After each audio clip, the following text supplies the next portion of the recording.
What's up, Blake? Sorry, I had to bail on you guys on that last one. Well, Blake's back. I had a serious bowel movement strike me. God. Had that short rib, wasn't it? Son, come out longer than it was when I ate it. Went in short, came out long. Just be glad you don't have a hemorrhoid. Gosh, that thing would have greased right on by a hemorrhoid. Good night. Dude, I didn't know what happened to you. You just got up and rolled out. I mean, me and Chili might have thought you was getting mad at us or something, dude. No. Thought we offended you. Well, y'all know I have been wanting to run for office. And kind of ticking me off, but Good gosh almighty, son. Just Yes. rolled on out. Should have came back in. I had some serious. Chili, what's up with that shirt you got on, dude? Yeah, man. We should have been done talking about it. I just figured, all the talk about Chili getting beat at PT and I'm just getting a lot of hate on the internet. So I just thought I'd make this in response. The Pale Horse Killer shirt. Actually, I didn't make it. Well, the more of a megastar you become, the more hate you're going to get, right? I'm not a megastar. Oh, yeah. But this shirt was made by brother David Vahey, the Pale Horse Killer shirt. If you go on the YouTube, maybe you can see it pretty good. It's really an epic shirt, dude. Oh, it's freaking awesome. That would be a bestseller if we sold it. Yeah, there ain't but 2 of them in circulation. I like it like that. One for you, one for me. That is a epic shirt, dude. Oh yeah, he probably would. He would probably make more for us, but I don't think anyone would buy it anyway. It's really just meant for me. It's a one of a kind. I have a feeling in 5 years you'll be able to autograph that shirt and sell it for like $250,000. I mean, for charity purposes, you know what I mean? Chad, no. You might could. No, man, your fame is growing. First of all, thankfully I can provably refute you on that. And second of all, I don't want it to, even if it was. Well, But lucky for me, it's not. dude, My fame is, I'm not famous. And I thank God for that. well, I guess that's why I went into a bike shop / coffee shop in Milton, Georgia yesterday, where I have no ties to this place. And someone comes up to me and starts talking to me. And part of their conversation, they were a fan. Part of their conversation was, what's up with this Chili guy? Like, well, listen, how do you explain that? 3 of 7 is growing. And by the way, there are fans and there are people that are part of the body of 3 of 7 project, okay? This guy was a fan. He ain't know nothing about what 3 of 7 actually was. He was like a guy that watched the Mid-State Mile on Instagram, right? That's a fan, right? Which we're thankful for. Yeah, I'm thankful for that. I'm just, Well, dang, I didn't meet this guy. I would have met him. I mean, I guess you talked to him long enough, and he's not a podcast listener. No, I told him about the podcast. That's but, good. He asked, "What's up with Chili, man?" Well, that was his claim to fame. Chili's the Mid-State Mile. Yeah. Oh, yeah. That was where his initial step into being a megastar. That was it. Mm-hmm. He did such a good job out there, man. Yep. When I put Chili in charge of covering that race, I thought, man, I don't know how this is gonna go. I thought, but he just crushed it, dude. And the people love him. The people love you, Chili. I think what is happening is there's a few people that have told you, they're like, hey, man, we like you, Blake, and Chili. And so a couple people have been like, oh, Chili. So that's got it in your head that, like, no, the people love you, man.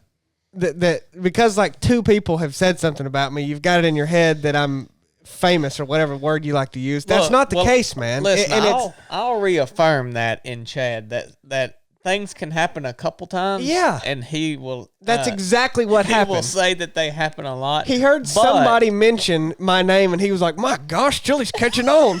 I mean, it's ridiculous. I mean, and I like it that way. Please, but that's what happened. Somebody was like, "Hey, man, you are the Luke Skywalker of 307 Project." What does that mean? What is that? You're the young Jedi, dude. Who's he? Luke Skywalker for real? You don't know Luke Skywalker? Oh, okay. You got to watch the old school Star Wars. I've never watched Star Wars. And you're in the freaking Space Force and you never seen Star Wars? That's fake crap, man. I live it. You understand me? I live Star Wars. I've heard of that movie, but I've never wait seen. to see the memes that Jeff Forster puts out off the past 2 episodes. Look, I'm Yoda. You're Luke Skywalker. I know who Yoda is. That's the green alien. Yeah, I'm Yoda. You're Luke. Yoda. Darth Vader. Yoda brought when Luke Skywalker Darth Vader met Han Solo. Blake's Han Solo. I'm Jabba the Hutt. No, you ain't Jabba. Who's that? Who are these people? Who could be Jabba? We got to find the dang Jabba the Hutt, man. Poppy. He's Jabba the Hutt. Who the crap are these people? Blake is Han Solo. So when Luke Skywalker meets Han Solo, Hans is like, Luke, the Force is strong with you, man. You got to go spend some time with Yoda. And so Luke goes into this swamp. He actually crashes his ship in this swamp where Yoda is. Yoda's like a legend. He's supposed to be in here somewhere, right? I sound like Yoda. And so no, you ain't Yoda. So then finally Luke Skywalker links up with Yoda. And Yoda develops Luke Skywalker. Oh, I get it now. Through the ranks of becoming a Jedi, right? I don't know. Chili, man, the Force is with you strong, son. You have got to, listen, there's this Navy SEAL wizard hermit. I can tell you where he resides. You're going to have to go spend some time with him and let him develop you. And you'll be somebody one day if you follow in his footsteps. I'll be somebody if I do that. Yeah. You keep staying under my tutelage, and you will be somebody. He'll have you in that niche you need to be in. Niche. Man, them niches are strong. Well, you do make a few people mad whenever you. Chili, do you understand how many people would pay to be in your position?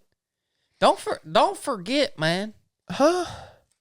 I trained for years, man, so that I could build you up. I trained for years so that I could build you up to be the Jedi that you will become. What? All right? What are you talking about? Literally. You just said several things I need you to clarify. Literally, a big part of the reason that I trained for years as a SEAL was because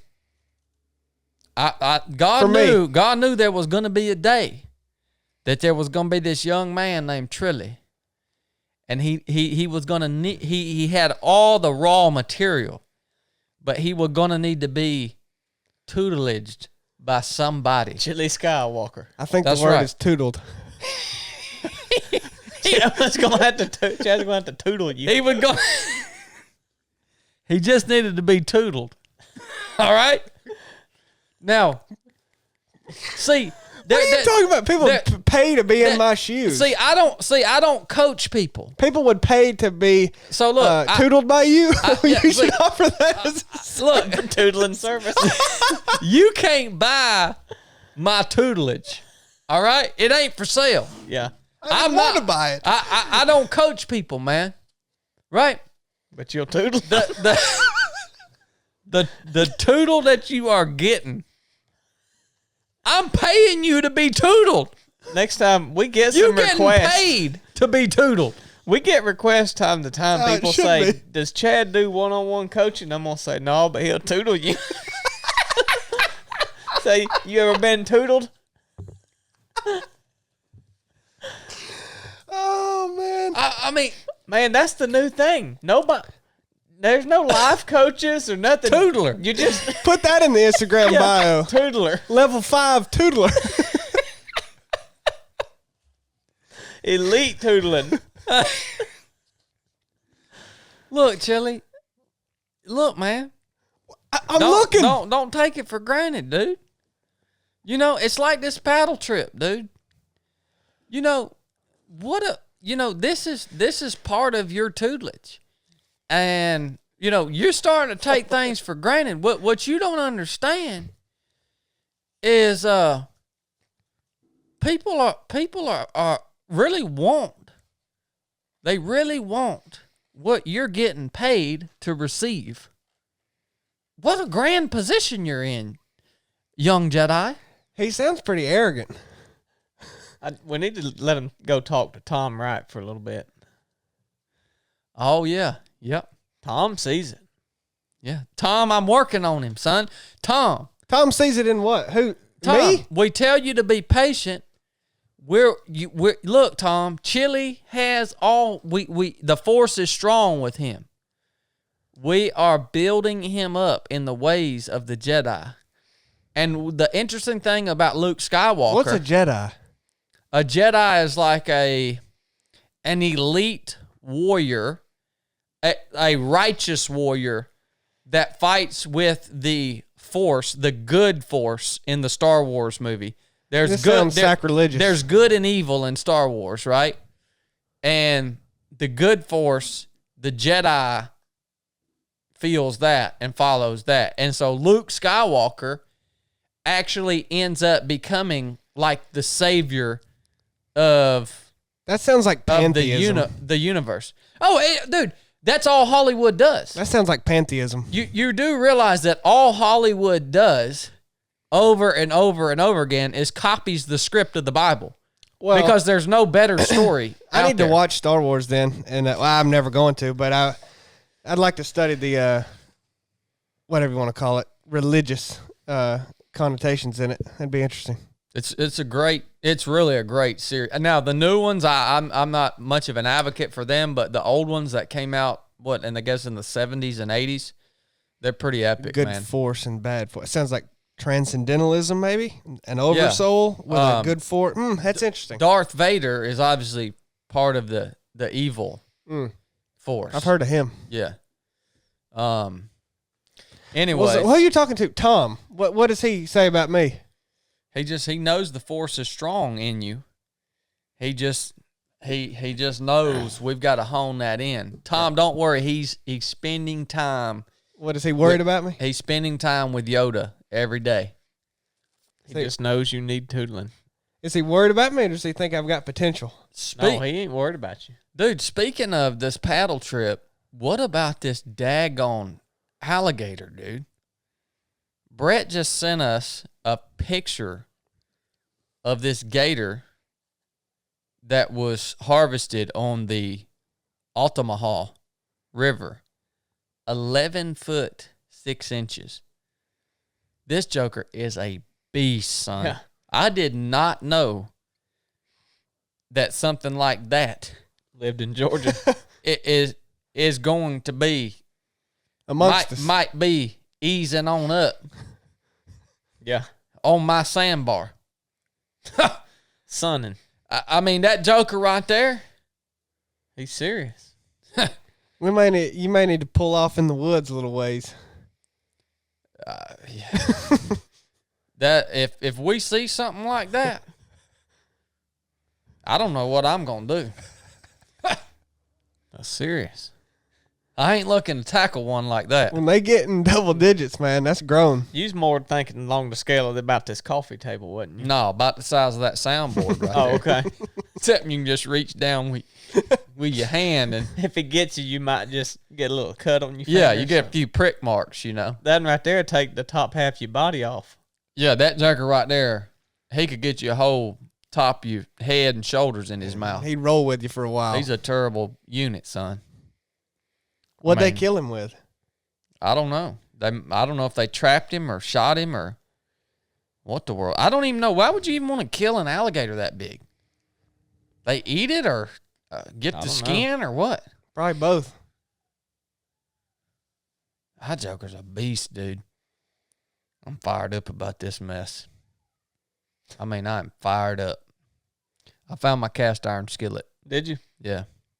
Nice size. Chili's really upset about this because, you know, Chili, we don't know what's going on with him, but he wants to do this trip. Glad you finally admitted it. Very Primitively.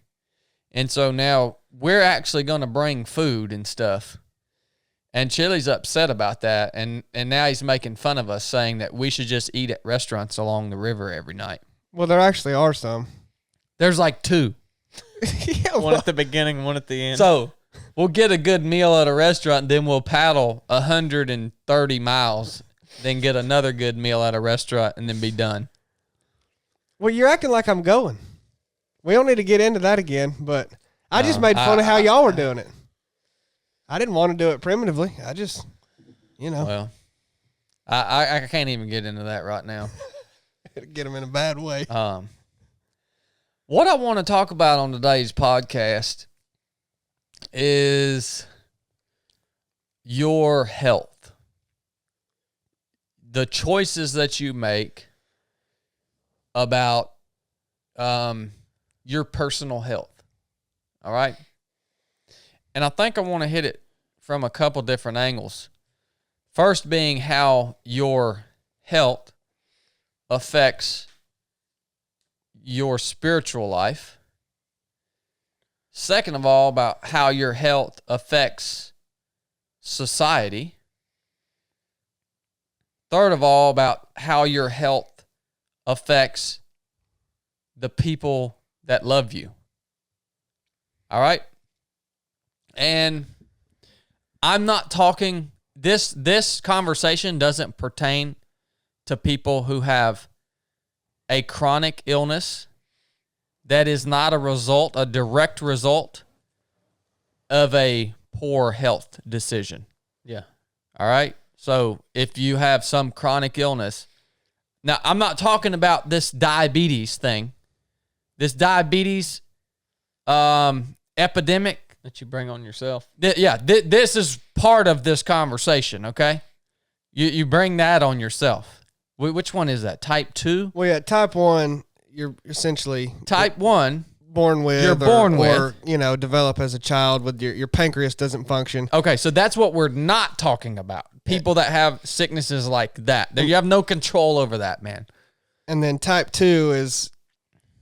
I guess there would be some arguments to be made that it's not directly a lifestyle thing, but essentially it is. It's, you develop insulin resistance. You eat so much sugar and such a poor...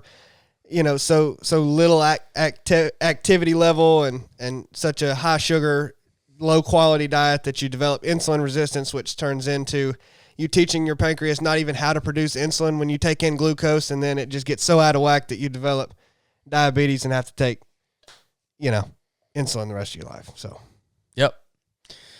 As I thought through how our health, our physical health affects our relationship with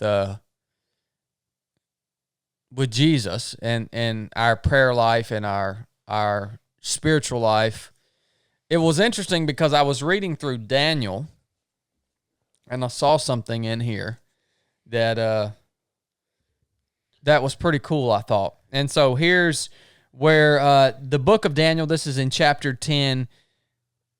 Daniel essentially is looking for the answer to a vision.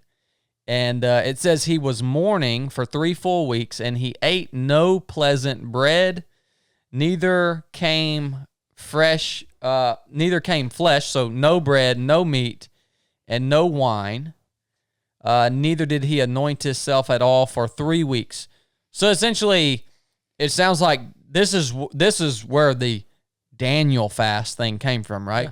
Yeah. And so he's just cut all pleasantries out of his diet. He's just eating for sustenance, it sounds like. And when he did this, finally he receives an answer to his prayers. An angel comes to him, and here's what the angel that comes to him, the heavenly messenger, says. In verse 10, it says, "And behold, a hand touched me." This is Daniel. And the angel says, "O Daniel, man greatly beloved, understand the words that I speak unto thee, and stand upright, for unto thee I am now sent." Daniel stands up, and then in verse 12, he says, the angel says to Daniel, "Fear not, Daniel, for from the first day that you set your heart to understand and chastened yourself before your God, your words were heard, and I am come for your words." And this was interesting to me because there was a kind of a 2-part thing here, that this heavenly messenger that's bringing the answer to Daniel's prayer to him, there's 2 things that he points out that allowed Daniel to reach a place where he received this answer to prayer. And it was, first, Daniel set his heart, put his heart in a good place, a place where he was truly trying to understand what God wanted to speak to him.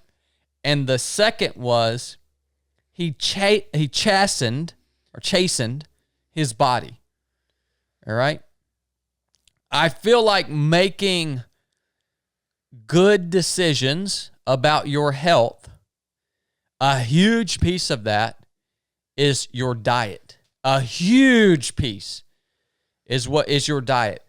And if you are going to make healthy choices about the things that you eat, you are going to have to do, on some level, what Daniel did here, and that is chasten yourself.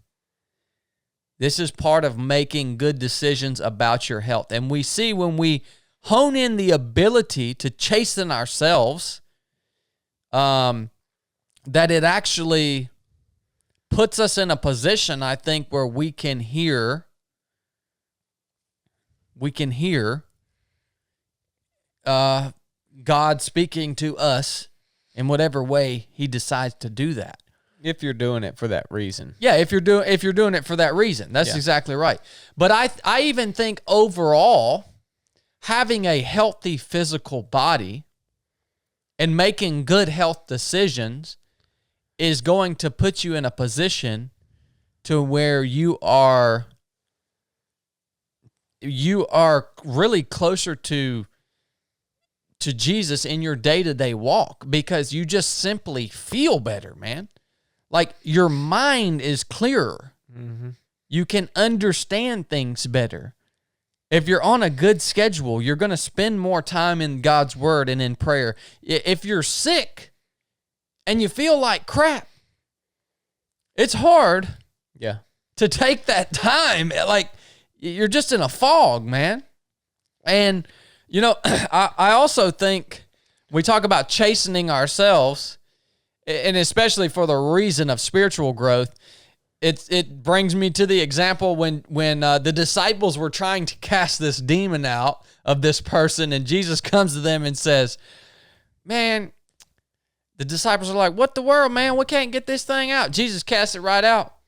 He says, well, this one only goes out through prayer and fasting. Yeah. And there again, we see an example of chastening ourselves and choosing to make these decisions in order to, Jesus says it specifically, accomplish this task. Well, and Paul says, "I discipline my body." That's the one I wanted to look up to read through that, because that was the other verse that really came to my mind. This is where you guys talk. Well, a lot of it was, well, I'm confused about the parallels you're drawing between eating like a healthy diet and fasting. I mean, like what Daniel did was a healthy diet. Well, yeah, but what they was talking about specifically there was more of just a fast. I mean, he cut out like meat and everything, you know. I mean, it was more of the benefits that a fast can do spiritually and, you know. Well, I mean, I'm not saying he didn't eat healthy or wasn't even talking about that. I'm just saying I think there's two different things, because you could argue that for your physical health, a prolonged fast is not like the best thing to do. Yeah. You know, what I'm saying is that every time your body is inclined to eat unhealthy things. Yes. Okay.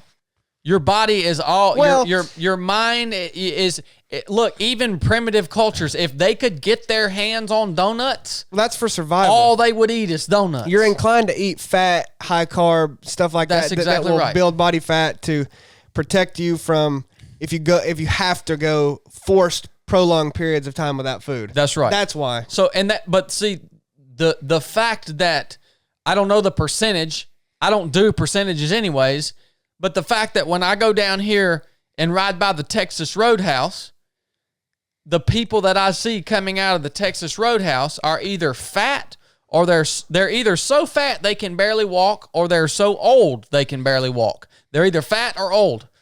And or chili. And so that is simply because these people have given into this primal urge to literally eat crap constantly. We can go to the Texas Roadhouse and get a steak and salad. Yeah, okay. But they're not doing that. They're not doing that, okay? All right. So here's the correlation here. The correlation is every time you choose to make a healthy decision as it revolves around your diet, you are having to chasten a certain part of your flesh. It's going against this primal urge for you to eat complete junk all the time. That's the correlation. And 1 Corinthians was the part that Blake was talking about here. Paul says, do you not know that in a race, all runners run, but only one receives the prize? So run that you may obtain it. Every athlete exercises self-control in all things. They do it to receive a perishable prize, but we an imperishable. So I do not run aimlessly. I do not box as one beating the air, but I discipline my body and keep it under control, lest after preaching to others, I myself should be disqualified. And here's the third part of this. As a servant of Christ, publicly, my health, publicly serving Christ, my health is bigger than me. Paul specifically says, I discipline my body and keep it under control. He's speaking of his physical body, so that after preaching to others, I should not become disqualified. It's really bringing your flesh into submission. Yep, it is, and it's making the conscious effort to do that. And I'm going to be straight up honest with you. I can't listen to a fat preacher. I just can't do it. I can't get over it. I don't know if that's. I'm sure that's not right. Okay, I'm not saying that. I'm not putting down some rule here that if your local pastor is overweight, that you should discredit him. I'm not saying that. I'm just saying that as a servant of Christ, we do not take this as seriously as we should take it, because the world is watching you. Well, it's a sign of hard work if you're not. And the Bible talks plenty enough about hard work. Yeah. The world is watching you. And if you are looking dumpy and professing Christ, guess what the world that doesn't know Christ thinks about you? They think you're freaking dumpy, because that's what they can see. Yeah. And I'm going to go ahead and tell you, what do people do after a gathering, a church service? It's traditionally, they leave there and they go and pig out, man. And there's a bunch of dumpy folks. Yeah. That fill these church buildings. And I'm going to tell you, it's a problem within the body of Christ, and it affects your ability to witness. It affects your service to Christ, and it affects your ability, in my opinion, to be connected with Christ. Your dumpiness does.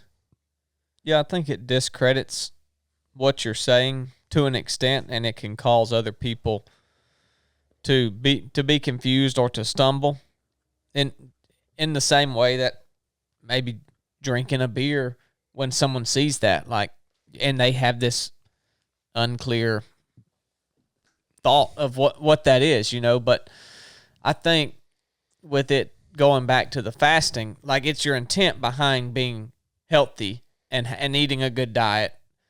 I think you're right in the fact that you do have a much clearer mind, like, while you're doing it and even after and just day to day, you have a clearer mind and therefore you're able to operate better. But there are plenty of fit people who don't have a relationship with God and therefore they're not connected to God. So it's not like this miraculous thing where you get fit and all of a sudden now you hear God. Definitely. I think that can happen through fasting. So if your intent is saying, all right, look, I'm going to get in shape because I know I should, and part of this is going to be me eating healthier for Jesus.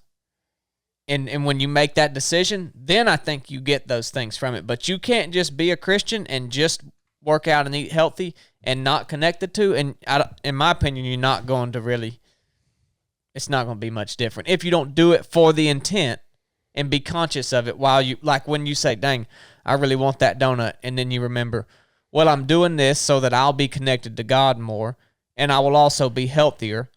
So then it reminds you of God in that moment because you want the donut and you're not eating it because of this. Yeah. Because of Jesus. So it reminds you of Jesus, and it's just those little things throughout the day that replace the thought of the food. Well, it kind of comes into, it all comes into how you view food.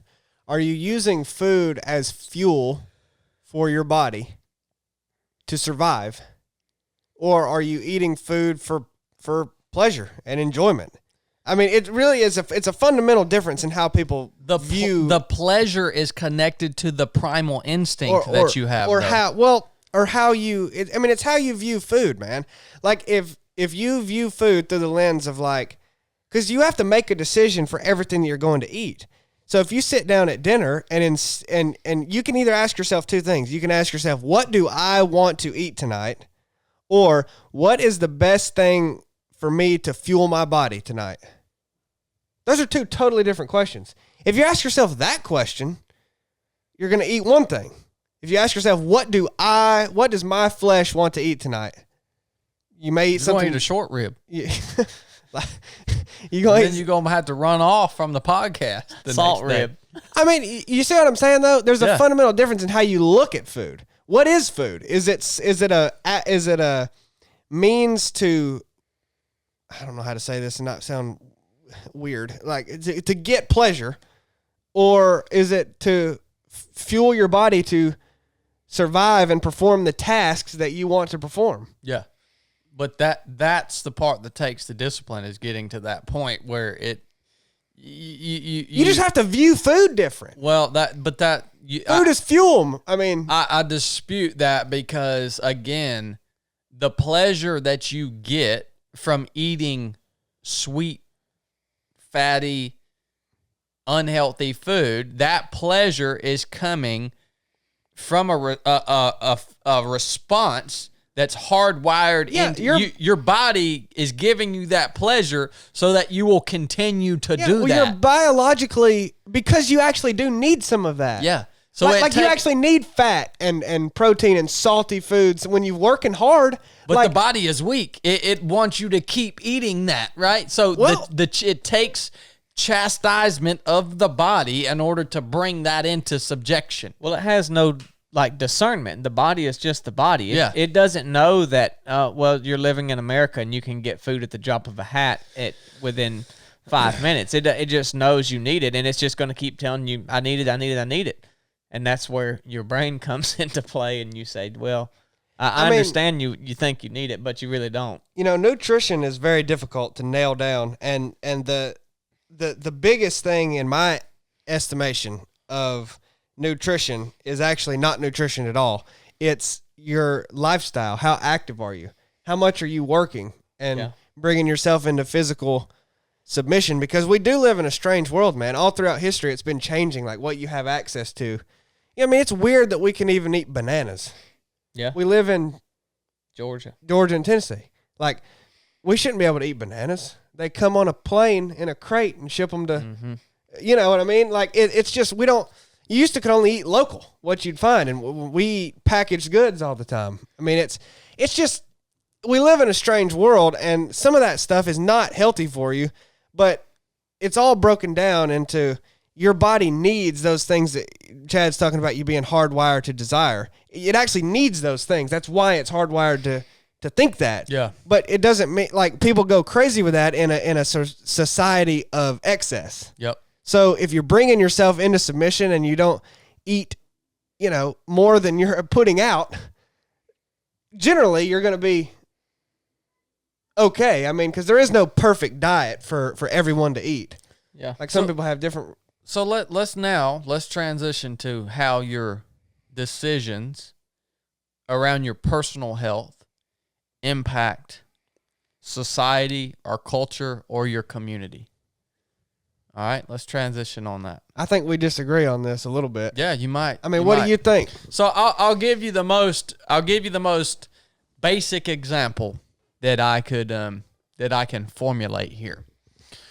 When society collapses, it will reset to the way it was. Oh, so you're already cheating. Okay. So when it does reset, I agree with you. it will reset to the way humans were meant to live. Okay.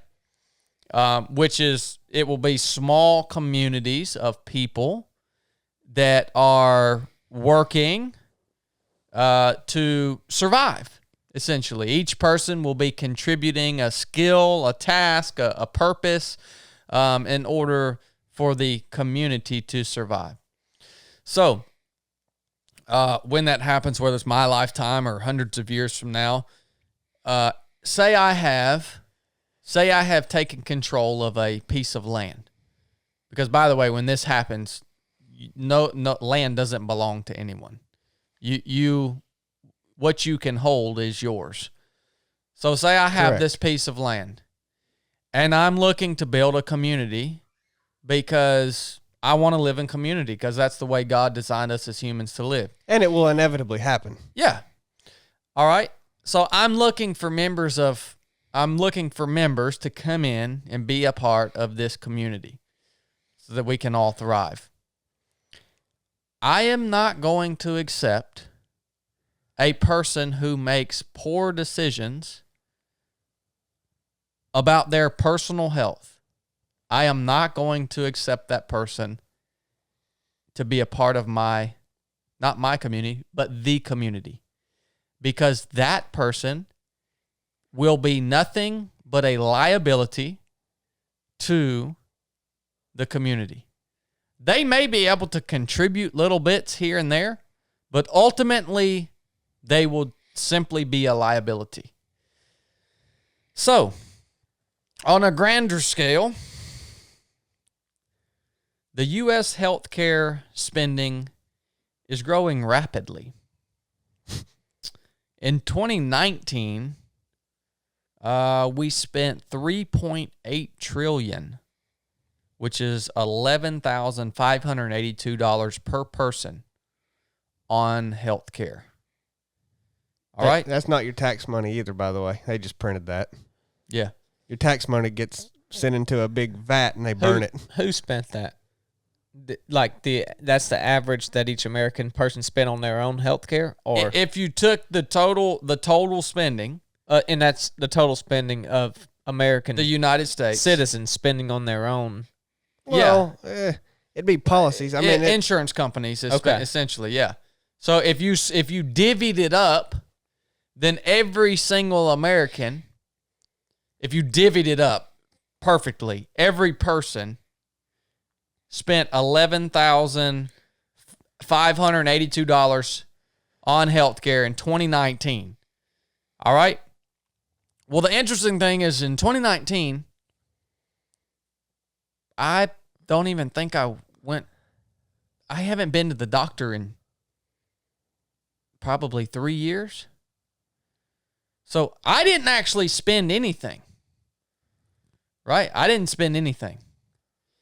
But there are a lot of people out here that spend a lot more than their $11,582. They spent hundreds of thousands, if not millions, and some on people, their personal health care, right? It's, I don't know. But Blake asked about the statistic. I don't know the details either, but it could be people with cancer and stuff. Well, yeah, so that's obviously, but that's not what we established in the beginning of this conversation. Those aren't the people we're talking about. We're talking about the diabetic, the type 2 diabetic that is eating them, that have made the conscious decision to eat themselves to death, to the point that now they have to go to the doctor and get this prescription to keep themselves alive because of a choice they made to eat themselves to death. Okay, that's the type of people we're talking about. Well, all right, but now I like to have health insurance, right? Even though I'm not going to the doctor, because we have a large portion of society that is choosing to be unhealthy, guess what that does to my health insurance? Even though I'm choosing to be healthy, it forces me to pay a premium that is dang near impossible to afford. Yeah. Okay?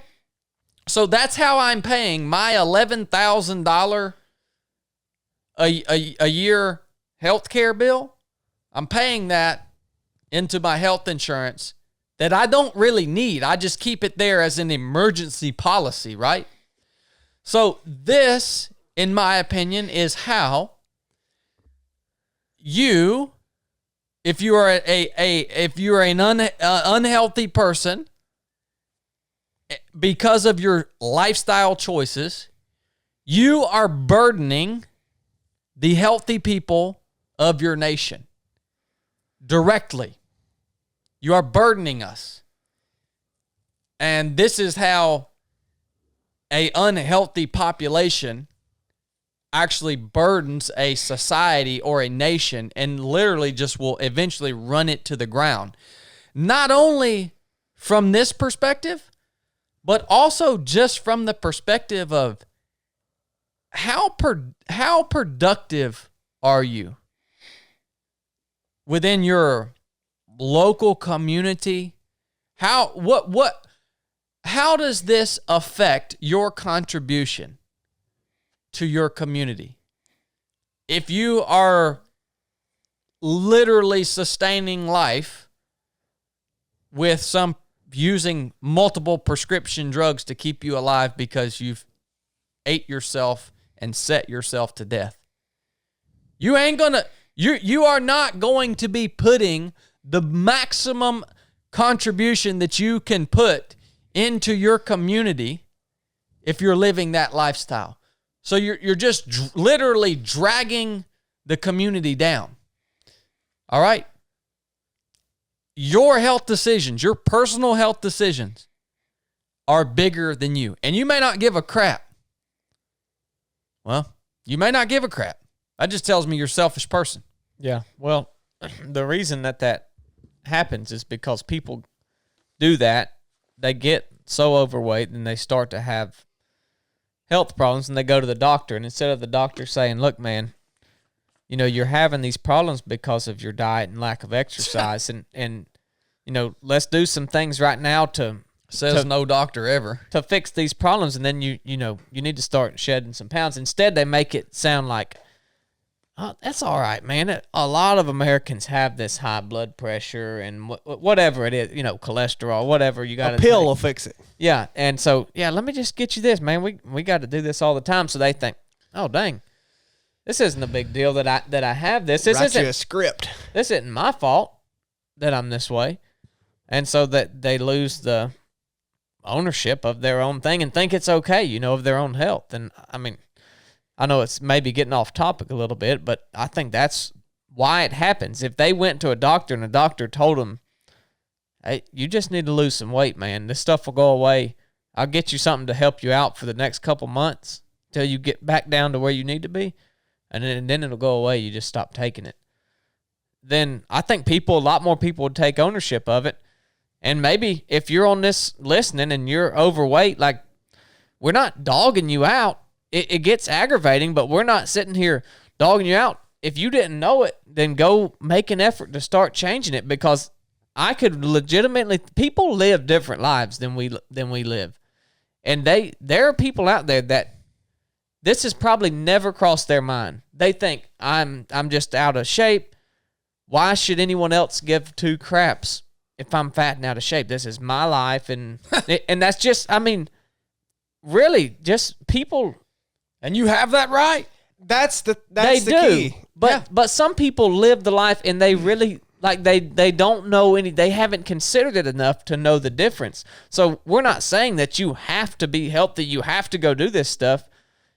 In my mind, the perspective we're giving is, here are the reasons why you should. It would help you. Yeah, why you should not be in that shape, because not only will it help you, but it'll help the rest of society, and you will be a greater contributor. So I know Chad gets fired up about it, and it might seem like he's chastising you, and to a sense, maybe you need to be, but seriously consider this, and don't just take offense to it and say, well, whatever. I'm not gonna fool with that, Yeah, I'm not trying to mandate free. I'm not trying to mandate some physical health plan for anybody. I'm not trying to ban Coca-Colas. I'm not trying to ban donuts. Yeah, I ain't trying to do none of that. If you want to be a big nasty, you are free. You can do it. This is what I wanted to get to. But I'm telling you straight up, I don't like it. Well, this is what I've been wanting to say is, like, I don't care as much about the society, like your contribution to society. That gets muddy. Like, it's for your family, man. It's for your relationship with Christ, like, to be healthy and to take care of yourself for, things bigger than yourself. And then that extends to the larger community and society as a whole. As a result, it just naturally does. You may care more about it one day when you have two kids and you have to pay $1,500 a month in health insurance. You may care more about it then. But that's the point. And so that's the reasons to do it. But yes, you have to say, we're not trying to mandate a certain thing. I don't want to take away somebody's individual liberty to be able to sit in their house and smoke 5 packs of cigarettes a day. If that's what they want to do, go for it. I don't recommend that. I think you're being a detriment to your family and by extension, everything past that. But yeah, and as far as, like, when I have kids and pay insurance one day, insurance is a scam, man. I mean, all kinds of insurance. If you don't have, and then you have to, something comes up and you have to pay for it, you're screwed. But unfortunately, you got to be a part of that. Well, insurance is definitely a scam. Yeah, but if you're gonna go down here and partake in this health, like, if you don't just want to let your sick child lay on the floor and hopefully get better, you got to be a part of it, man. Yeah, that's the thing.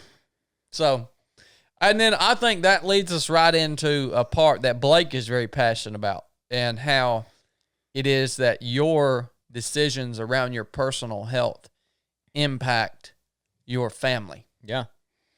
Yeah, I mean, for me, that the first topic we hit on about spiritual, I got some, I'll mention one other thing later on about that, but I'm passionate about that, and also for the family, because for me, like, I do my best to stay in as good a shape as I can so that I can be around for my family as long as I can, because how selfish would it be of me to get bad out of shape, have these medical problems. So the family incurs a greater financial burden. So while I'm still alive, I'm doing nothing but just sapping energy and money and everything from what could go into other fun things and beneficial things for my family. But also, I'm going to die an early death. Yeah, I mean, that's just more than likely, you know. And then you are then you're passing all of these extra. You're no longer around to help your family, especially as, I mean, I'm the only one who works. So in my situation, if I die, look at the burden I have just left my wife and kids with. And then, so, I mean, that's one aspect of it. And another one is of my kids' grandparents. Like, for them, I want it to be important to them to stay in shape because, man, they love to go to Nanny and Poppy and Grandma. That's what they call them. My wife's dad and my mom and dad, they love them. And I want them to take it serious because I want them to be around a long time and see the grandkids grow up. I don't want to have to tell them, you know, they've passed away. You can't go see them anymore. I mean, to be honest, if it was something that was health related that they could have changed, I'd be pretty ticked about it for a while because that's a dang tough conversation to have with your kid. And so to me, that is why it's bigger than you. Like society, America, I get those things and they make sense. For whatever reason, I'm just not as passionate about it. Like it makes sense. You're a family man, Blake. Yeah, I mean, I am. You're just a family man. If I'm out on the street corner holding up the sign, it's be healthy for your family. Yeah. It's not be healthy for America. That's just the way I think about things. But yeah, I mean, that's. Well, and Blake, you know, for me also on that topic, it's not just so that you can hopefully have more life and more time to spend mentoring, loving, and pouring into the younger generation as a grandparent, as a father, as a mother.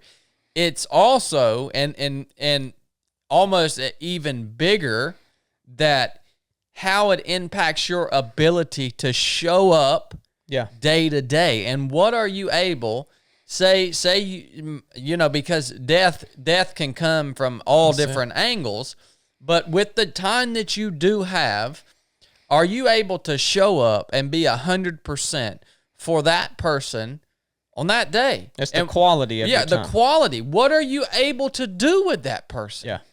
Can you take that young person that loves you, looks up to you, and wants to learn from you? Can you take them out into places and environments and things where you can actually participate in their lives? Yeah. You know, that's huge, man. Yeah, and it's selfish if you don't. If you choose not to, essentially what you're saying is my desire to not eat healthy and be active is more important to me than your family. That is what your actions are saying. You might not actually, your brain might not actually process that, but that's what your actions are saying, and what you're doing is that, man, I really do love my family, but I'm gonna eat this donut and not do anything, and just because that's just what I'm gonna do. And for, you know, there's so much more that plays into this than we're just attacking diet for the sake of time. But when we're talking about overall health, you know, there's so much more that plays into it because, yes, for a lot of people, they are unhealthy because they are selfish and they don't want to chastise themselves and put in the work to be healthy. It's work to be healthy, man. Yeah. You got to set some time aside to do that, right? Yeah. But there's all kinds of other things that your mental health plays huge into that. I'd say one of the major contributing factors to people being obese and unhealthy is the fact that their mental health has gone to freaking crap, man. Stress. Yeah, it's cortisol. it's stress. It's being depressed. It's It's being in situations in life where you're just unhappy with the way your life is, man. And then it's choosing the easy route and just staying in that freaking rut, man. Yep. And not getting out and changing the game for yourself, man. There's so many layers to this, but man, it's so true. Well, the biggest thing for me is, and this is hypothetical, but what if you died and you're a Christian and you go to heaven and God says, man, Chad, I had a lot more stuff for you to do down there, but because your health decisions, you've just destroyed your temple that I've given you, and you can no longer, you've essentially shortchanged yourself, right? Like you had I mean, I don't know, this could be debated or whatever, but some people will. Yeah, some people might say, well, if you got more work to do, God will sustain you. I don't buy into that. I mean, we have free will. We can make decisions with our body, and we can be smart with it and be a good steward of this body that we're given, right? And if you choose not to, and you shortchange your life here, what other Christians, what other people would have never heard the gospel because you died an early death, or the quality of your life there, like you just feel like crap, and you're like, man, I don't have the energy to go out and tell people about Jesus, whatever it is. But can you imagine, like, just think about that. If you were standing before Jesus, who made everything, and he says, died for you. Yeah, and died for you. And he says, man, I had some more stuff for you to do down there. What the world? Dude, that leads me to a very interesting thought. I have no basis for scripture on this, but it leads me to the thought of, I wonder if the choices that you make, the things that you're in control of with your free will, if that influences at all how Jesus decides to use you within the body of Christ. Yeah. If Jesus don't look at you and say, this joker is just destroying himself, I can't send this joker on his mission, man. Yeah. I can't do it. I'm going to have to find somebody else to do this mission because this joker can't walk 50 yards. Yeah. But with his foreknowledge, he knew you were going to make those decisions anyway. I know. It's interesting. We can't comprehend it, obviously. I'm just sitting here thinking about free will. We need to. Well, and you got, that goes, we talked a little bit about it when we did the podcast with Korn. The podcast with Korn. And he was talking about, like, I knew this was something God led me to do to go to the basic course. And he said, I either knew he was going to speak something to me or he needed me to go be there for somebody else. And he said, he gutted it out. But he said, if my fat butt was in better shape, how much more could I have served those people there? And so, that's a good thought. You got to be ready to go do whatever. It might be going out and hiking in the wilderness for 3 days. And if you ain't in good enough shape to do that, then you've just screwed it up. Yeah. 100%. Well, this was the conversation that I wanted to have. I thought it was wonderful. Trilly, you didn't say much on this one, but, you got your words in on the last one, so hope you're satisfied. I don't need to hit a word limit or a word count. All right. Well, let's wrap it up because I got to go out and hit the head. I'm done. Love you guys. Enough said.